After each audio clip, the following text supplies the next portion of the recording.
Tapi emang ngomong-ngomong requirement, emang ada orang jadi instruktur tidak membereskan requirement. Agak angkat tangan aku. No comment. Enggak ada, pastinya beres. Seharusnya beres ya. Harusnya beres. Kalau nggak beres berarti masa iya si instruktur trainernya mau meluluskan orang, kan nggak mungkin kan. Betul. Dan jadi instruktur itu sulit. Diving bukan sekedar diving 40 tahan napas dan lain-lain. Betul. Tanggung jawab.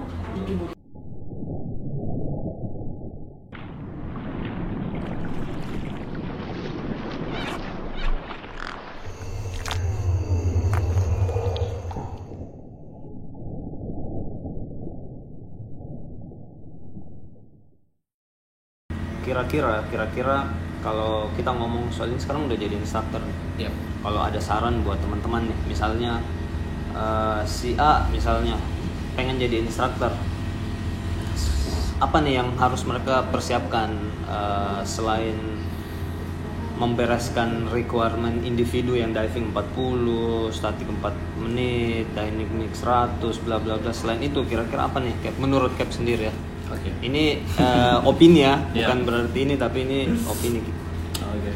Pertanyaannya agak berat juga ya dijawab. Tapi kalau aku coba jawab ya, ini menurut opiniku sendiri gitu ya. Kalau misalnya kita bicara jadi instruktur, ada requirement atau syarat yang harus kita penuhi gitu ya. Dan menurut aku ini tuh udah pasti hal yang mutlak, hal yang wajib. Ketika kita mau memutuskan jadi instruktur, requirement menurutku adalah batas bawahnya, standar yang kita harus penuhi gitu. Bahkan untuk coba survive misalnya di industri, atau misalnya kita bisa dapat poin lebih lah ketika misalnya mengajar, deliverable-nya bagus ke muridnya jadi lebih cepat paham. Itu juga kita butuh poin plus lain, nggak cuma sekedar requirement-nya. Jadi menurut aku basic requirement pasti penting buat kita penuhi dulu. Setelah itu mungkin saranku lebih ke, aku selalu respect yang sama namanya experience. Jadi memang terhitung kurang lebih menuju tahun kedua jadi instruktur, secara experience juga masih belum banyak. Cuman ketika menjadi freediver ya kurang lebih udah tahun ke-6 gitu ya. Dan aku selalu respect sama itu. Itulah kenapa ketika aku memutuskan ngambil basic, advance, setiap kali naik level itu aku kasih jeda, supaya dari situ aku juga bisa nyari tahu lebih di luar. Karena kita udah dunia open source gitu. Kita dapat sumber dari mana aja bisa. Dan keilmuan tuh tentang freediving juga kita nggak cuma dapat dari ketika kita course, tapi banyak lah hal-hal sumber lain yang bisa kita manfaatin. Jadi saranku coba ulik dulu, cari pengalaman dulu ke situ, mau itu secara personal skillsmu atau secara teaching skillnya. Karena sebenarnya ketika kita merujuk ke satu agensi yang di sana ada syarat, ada requirement, itu udah pasti jadi jadi etikanya untuk kita lewatin. Kalau enggak, kita juga pasti enggak benar secara etika buat mengajar di agensi itu juga gitu. Menurutku ya seperti itu. Nah, terus ngomong-ngomong soal agensi yang lu pegang ini kan double ya, multiple agensi. Berbeda dengan saya memilih untuk satu, walaupun dulu itu ada opsi buat jalan dengan multiple agensi. Nah, menurutmu sulit nggak, atau ternyata bisa kok, tinggal saya atur aja sih waktunya dan segala. Ini kita ngomong soal di Indonesia ya. Oke. Iya. Ya sorry. Ini kebetulan sini si KPRK ini pegang dua ya, ada Aida, ada Mucanov. Jadi tergantung teman-teman maunya apa. Nah, saya bertanya dari sisi dia nih, apakah susah jadi seorang instruktur dengan multiple agency? Oke. Kalau susah atau mudahnya subjektif ya, cuman pasti ada susahnya. Ada susahnya. Yang pertama secara administratif kita harus beresin dua-duanya gitu, termasuk renewal segala macam. Renewal ya masalah. Renewal kan dua, jadinya dua. Waduh. Iya. Terus secara secara kurikulumnya dan topik-topiknya juga kadang ada nomenklatur yang berbeda gitu. Cuman balik lagi, aku selalu pakai pendekatannya student driven. Jadi ketika misalnya student datang, itu kita memposisikan diri di dia. untuk di level basic biasanya jarang banget mereka yang coba buat bertanya gitu ya. Walaupun sebenarnya di informasi yang aku share itu udah ada. Jadi mereka cuma datang pengennya bisa free diving gitu. Nah kalau aku sendiri personal, jadi tergantung di course itu nanti bakal runningnya di kurikulum yang mana gitu. Jadi disesuaikan. Cuman menurutku pribadi kadang cukup membantu ketika misalnya aku lihat ada satu pendekatan di materi ini yang berbeda. Let's say kita kasih contoh mengenai duck dive. Jadi kita juga bisa aplikasikan ketika kita lihat murid ini sepertinya agak kesulitan ketika lakuin seperti ini. Jadi kita punya referensi tambahan aja.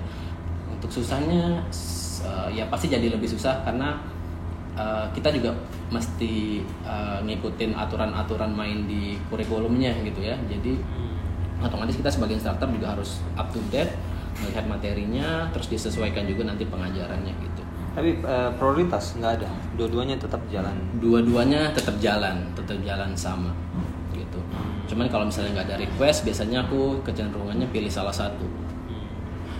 Saya pun dulu seperti itu, tapi saya memilih untuk tidak open semuanya. Oke. Saya tidak memilih open semuanya karena kalau dari saya sih saya pertimbangan soal bahwa saya butuh fokus ke satu saja untuk jalan karena ada beberapa faktor yang saya pertimbangkan. Jadinya kayak SSI saya belajar sampai level 3, pure apnea juga, bahkan di apnea Bali kemarin sempat main sampai master, kemudian ikut short course segala macamnya itu, tapi tidak saya open buat instrukturnya. Tidak saya open buat instruktur. Cukup buat dulu saya berpikir cukup buat saya pribadi. Tapi makin lama makin kesini ternyata banyak nih yang bisa saya share ke student. Betul. Akhirnya itu ternyata benefitnya ini. Ternyata benefitnya ini. Jujur aku sebenarnya benefitnya ke yang Om Cupe katakan barusan gitu.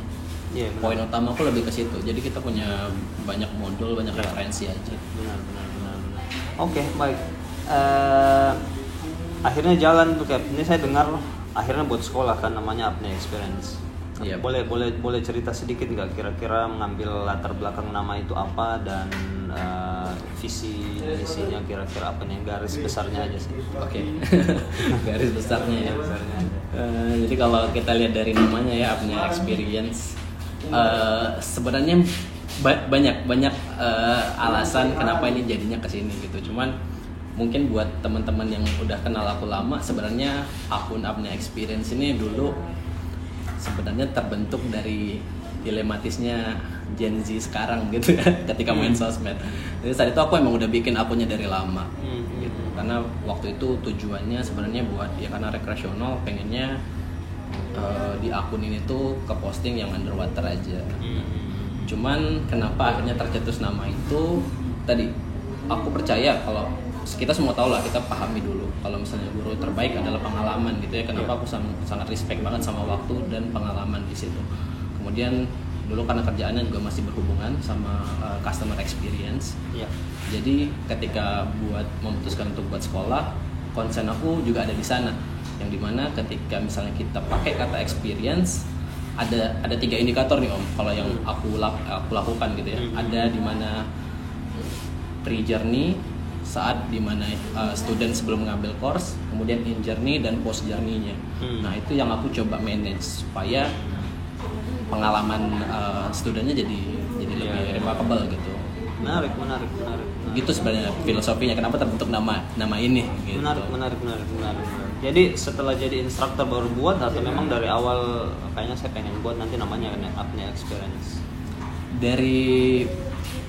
Udah cukup lama sebenarnya, dari sebelum memutuskan untuk ngambil instructor course sebenarnya udah ada visi juga ke arah nantinya ketika jadi instruktur semisal punya sekolah sendiri, aku pengen pakai nama ini nih karena menurut aku filosofi approach-nya bakal sesuai sama yang aku inginkan gitu.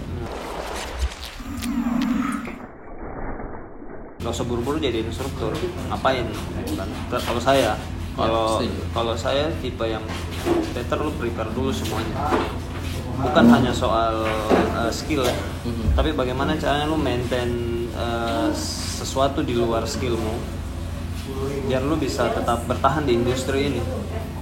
Kalau cuma sekedar lu diving 40 atau beresin requirement terus terjun masuk di industri, tidak ada parameter yang lain, entah itu lu berprestasi sebelumnya, entah itu lu apa, atau at least soft skill kayak oke, lu jago di marketing misalnya, atau lu jago di customer service misalnya. Kayak Jason itu ex CS. Oh, oke. Jason itu ex CS. Jadi ada value lain selain kita bisa nyelam dalam. Nah kalau saya sih begitu. Kalau menurut Cap kira-kira Sepemahaman sih Om. Jadi kalau aku kerangka berpikirnya adalah kita pisahin antara yang namanya personal skills sama teaching skills dulu.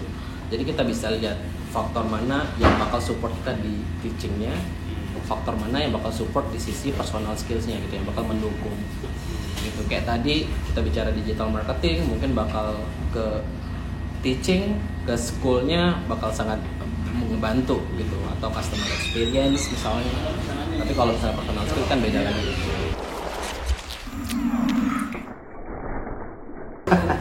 Ya maksudnya ini juga jadi pembahasan sebenarnya kayak lu punya duit, punya kuasa, waktu, lu punya waktu, lu punya duit, jadi instruktur, salah nggak menurut Cap?